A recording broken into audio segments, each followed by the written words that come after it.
Es una indecencia lo que hacen. Un abrazo fuerte. Este es el tuit. Lo escribió Yone Belarra en 2024. El abrazo fuerte se lo envía a un amigo, a Juan Carlos Monedero. Y los que cometen una indecencia, según ella, son los que dicen que hay un expediente informativo contra él. Esos rumores que andaban circulando. Esto es lo que se llama un mensaje de camaradería, un gesto de solidaridad con un camarada. Podemos tenía constancia de 2 denuncias contra Juan Carlos Monedero por acoso sexual, por actitudes impropias, babosas, de tipo que anda por ahí propasándose con las mujeres. El expediente existía, no era un bulo. Eso lo primero. Luego, esto lo que cuestiona es el carácter instrumental que Podemos concede a la violencia sexual. Si se denuncia contra otros hay que ser inmisericorde. Si es contra un camarada hay que llevarlo con discreción. Ahora, todo el trabajo político de Podemos se vuelca únicamente en que no se equipare el caso Monedero con el caso Errejón. Porque el caso Íñigo, le sirvió para causar un daño letal a su enemigo íntimo, Sumar. Despedir a alguien con honores es hacerle portavoz parlamentario y meterle en las listas. Nosotras apartamos a Juan Carlos Monedero en el momento en el que tuvimos conocimiento, a pesar de que ya no tenía ningún cargo orgánico ni tenía ninguna responsabilidad en la fundación de Podemos. Estas denuncias y los protocolos del partido no habrían sido tal problema si Podemos o Sumar fueran organizaciones que creyeran un sistema de garantías y donde la presunción de inocencia gozara de algún tipo de prestigio. Pero claro, no.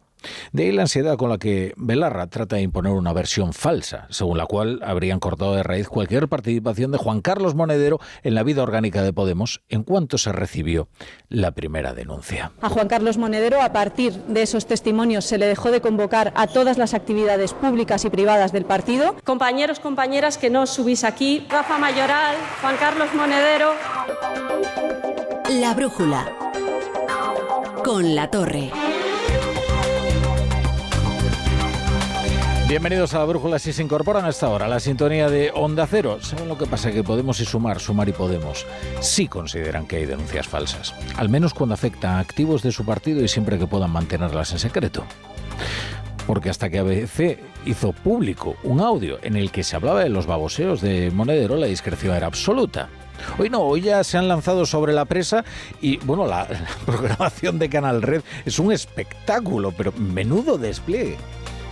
Que no sean señaladas, que es algo que yo creo que tiene que implicar una profunda reflexión por parte del poder mediático, vistas los últimos casos de violencias sexuales y cuál está siendo el tratamiento mediático que tienen. Normal, ya sabemos que a veces cuando sale una, o se anima una o dos, empiezan a salir a veces muchos más testimonios, lo hemos visto en otros casos. La postura de Podemos en esto está siendo bastante clara, lo estaba apuntando también Irene Montero. Había una voluntad, según lo que nos están informando, de las mismas víctimas, de que se mantuviera una cierta privacidad con respecto a esas denuncias. Compañeros, lo que estamos viendo es una revictimización de la revictimización de la revictimización a través de esa connivencia de los medios de comunicación. Y no actuar solamente cuando algo se hace público o cuando hay que hacer frente a un escándalo mediático. Hay varios casos que demuestran que a lo mejor Juan Carlos Monedero no podría haber estado relacionado con Podemos. Es verdad que en 2015 dejó de estar en los puestos de dirección, es verdad que en 2023 lo deja definitivamente, pero durante todo este tiempo... Hasta que algo sí se hizo público, desde luego, Canal Red no había dicho ni mu acerca del comportamiento de Juan Carlos Monedero. Es más, es que un año después de recibir las denuncias Podemos,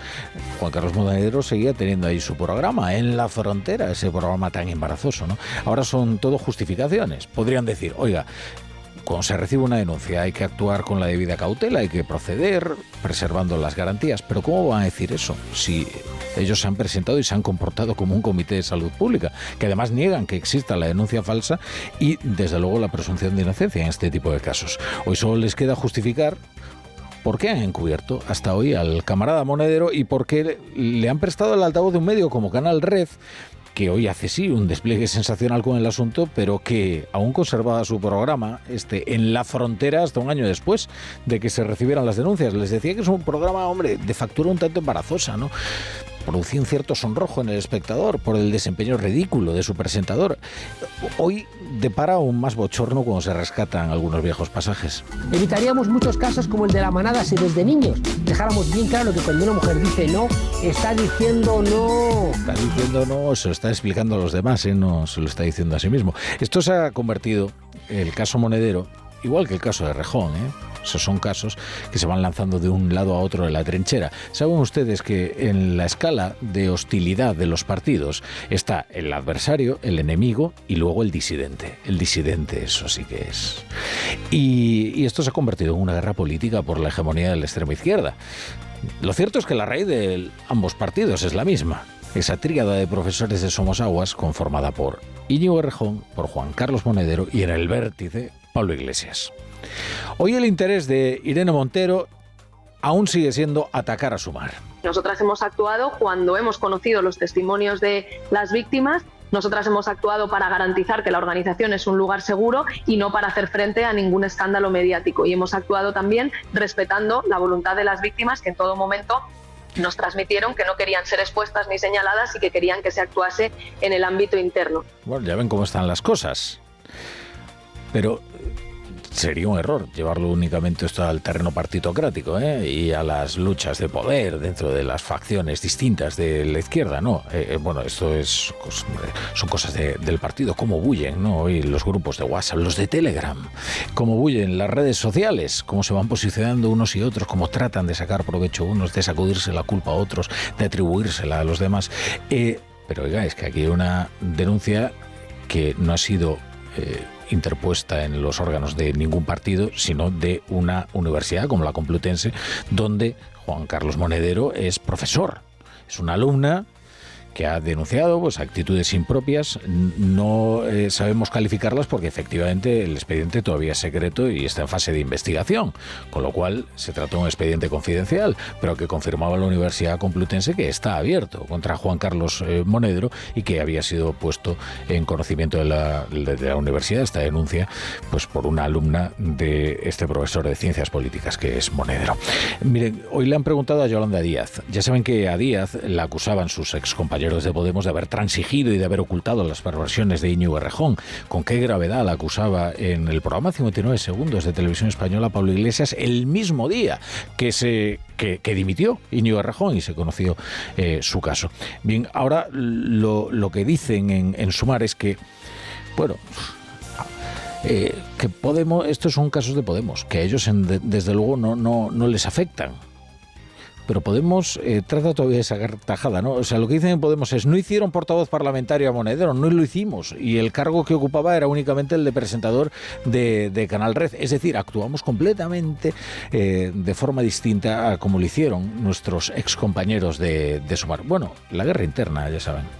Estos temas son muy serios. Lo primero, toda la solidaridad con las víctimas y, como siempre digo, ante hechos que estoy conociendo por ustedes, desde luego que se procedan con las investigaciones oportunas. Siempre digo lo mismo: solidaridad con las víctimas y, desde luego, pues que se investigue todo lo que sea menester. Bueno, no es una exageración decir que Alemania es este fin de semana el centro del mundo. No es una exageración, y si no, porque iban a tomarse tantas molestias en la campaña electoral personalidades extranjeras, como Elon Musk, por ejemplo, que se ha volcado en la campaña de Alternativa para Alemania, igual que J.D. Vance, que algunos incautos creen que ha venido a Europa a civilizar a los salvajes. No, ha venido a hacer campaña por Alternativa para Alemania, porque lo consideran que es una pica trumputiniana en el motor de la Unión Europea, y efectivamente así es. En un contexto de auge de Alternativa para Alemania, de este partido muy radical, o sea, más radical que los movimientos de extrema derecha que hay en el resto de Europa, en un contexto de recesión económica, de pérdida de influencia geopolítica por parte de Alemania, todas las encuestas apuntan a que se va a producir un vuelco político, que va a ganar las elecciones el candidato de la CDU, del Partido Liberal Conservador, Friedrich Merz, y bueno, lo que dan por segura es la derrota del actual canciller Olaf Scholz, del Partido Socialdemócrata.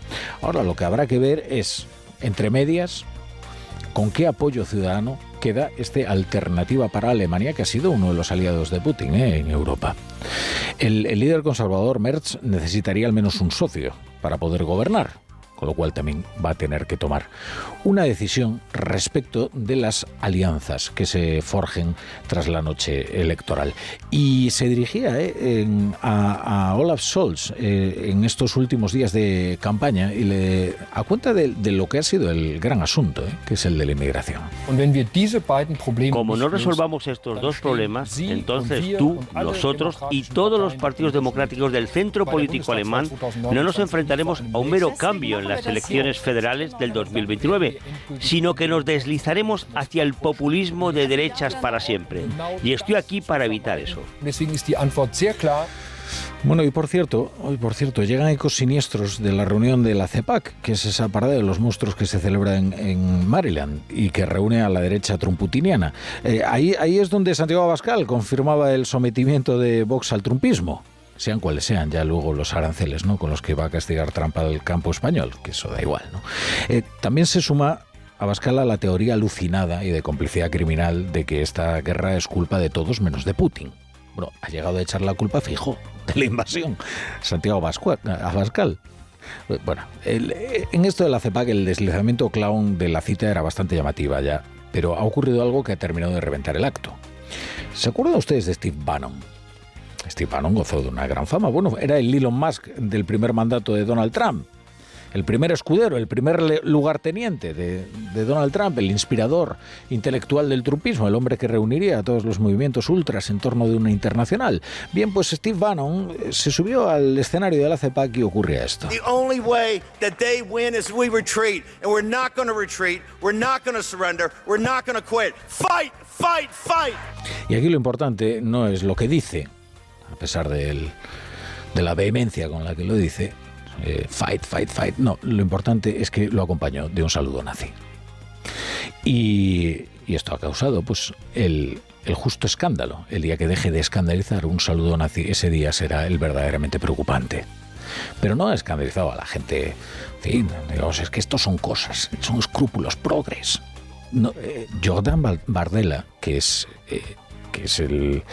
la mano derecha de Marine Le Pen, el hombre fuerte de ahora se llama reagrupamiento nacional, en los herederos del Frente Nacional en Francia, ha abandonado la cita. Tenía que hacer un discurso justo después, su intervención después de Steve Bannon, y después de ver el gesto consideró que sería de una complicidad criminal el subirse a dar su discurso como si nada hubiera pasado, de manera que decidió suspender la cita y largarse de allí, ¿no? Abandonar, en un gesto bastante elocuente, este acto de la CEPAC.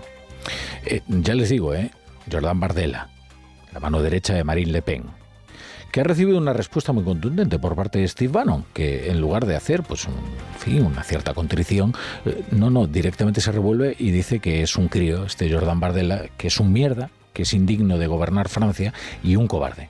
Más cobarde aún que Macron, porque ahora lo valiente seguramente para Steve Bannon es andar haciendo saludos nazis. Claro, Steve Bannon dice que no, que era un saludo completamente normal. Hombre, las probabilidades de que de repente adquieran como costumbre determinados personajes de la política estadounidense saludar a la romana como saludo normal, digamos como un tic, pues hombre, la verdad es que es bastante llamativo, ¿no?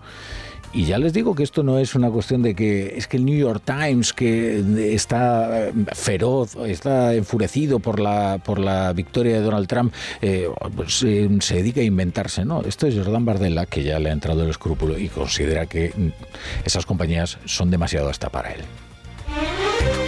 En Onda Cero, La Brújula, Rafa La Torre.